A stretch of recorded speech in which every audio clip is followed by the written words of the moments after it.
सिद्धि की शादी के बाद वो ससुराल चली जाती है। पीछे रह जाती है भाभी रानी। सिद्धि के ससुराल जाते ही भाभी कहती है, अरे वाह जी वाह, सारे कपड़े मेरे। हाय रे पैंट, अरे वाह वाह, मजा आ जाएगा। अरे ये सिद्धि की अलमारी के सामने खड़े होकर क्या बड़बड़ा रही है? जा जाकर देख मेहमानों को विदाई की मिठाई मिली कि नहीं। अब हाँ माँ जी, क्यों नहीं, लेकिन पहले कपड़े तो बदल लूं। अब रानी आ जाती है सिद्धि के उन कपड़ों में जो वो ससुराल जाने से पहले घर छोड़ जाती है। अरे रानी, कुछ दिन रुक जाती। अरे ये तो सिद्धि बिटिया को मैंने ही दिया था, बड़ा ही फबता था उस पर, तुझ पर तो कुछ खास नहीं लग रहा। अब वो ना मेरे सारे कपड़े गीले थे तो सोचा पहन लूं। वैसे भी सिद्धि को कौन सा अभी पुराने आउटडेटेड कपड़ों को पहनना है। वैसे भी ये सूट तो मैंने तभी पहना था, वैसे खास है भी नहीं ये। हाँ ठीक है, लेकिन ना मेरी सिद्धि पर तो जमता था। सारे मेहमान चले जाते हैं और सिद्धि ससुराल से मायके पहली बार आती है। ओह, अपना घर, अपना कमरा, अपनी अलमारी। ये बोलकर जैसे ही सिद्धि अलमारी खोलती है तो सामने उसके कपड़ों की जगह कुछ और ही रखा होता है। माँ, ओ माँ, जरा कमरे में तो आना। सास और रानी वहां पहुंच जाते हैं। रानी ने पहनी होती है सिद्धि की जींस और टी शर्ट। अरे भाभी, ये क्या? ये तो मेरी बड़ी ही महंगी टी शर्ट है, इसे आपने घर में क्यों पहनी है? अरे बहुत मिलती है दीदी ये चौक की मार्केट में, 150 में। ओ भाभी प्लीज, ये एरोपोस्टल है, 2000 की एक टी शर्ट। ओह, 2000 में तो दीदी 4 साड़ी आ जाए। अब क्या बोलूं? भाभी, ये मेरी अलमारी में छोटू के कपड़े, तो मेरे कपड़े कहाँ हैं?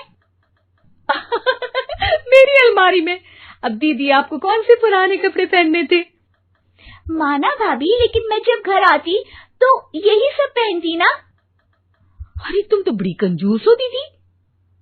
खैर, वक्त आता है जब सिद्धि ससुराल के लिए रवाना हो रही होती है। अरे रानी, अंदर से सिद्धि का गिफ्ट ले आ, लड़की पहली बार ससुराल से मायके आई है। रानी अंदर जाती है और एक सिंपल सी साड़ी लेकर बाहर आ जाती है। ये लीजिए माँ जी। सास बेटी को गिफ्ट देकर ससुराल भेजती है। अगले दिन रानी एक सुंदर सी साड़ी पहनकर सामने आती है। अरे रानी, ये तो वो साड़ी है जो मैंने सिद्धि को देने के लिए दी थी जब वो ससुराल ले जाती, लेकिन ये तूने कैसे पहन ली? अरे माँ जी, ये साड़ी तो मुझे बहुत पहले से ही पसंद थी, लेकिन चिंता ना करिए, मैंने सिद्धि के लिए भी अच्छी सी साड़ी दी है। हाँ। तभी सिद्धि का फोन आता है। क्या माँ, कुछ अच्छा तो दिया होता ससुराल ले जाने के लिए। अरे पहले दिखा दिया होता। ये चमकते हुए पैकेट में नौकरानी वाली साड़ी मत दिया करो माँ।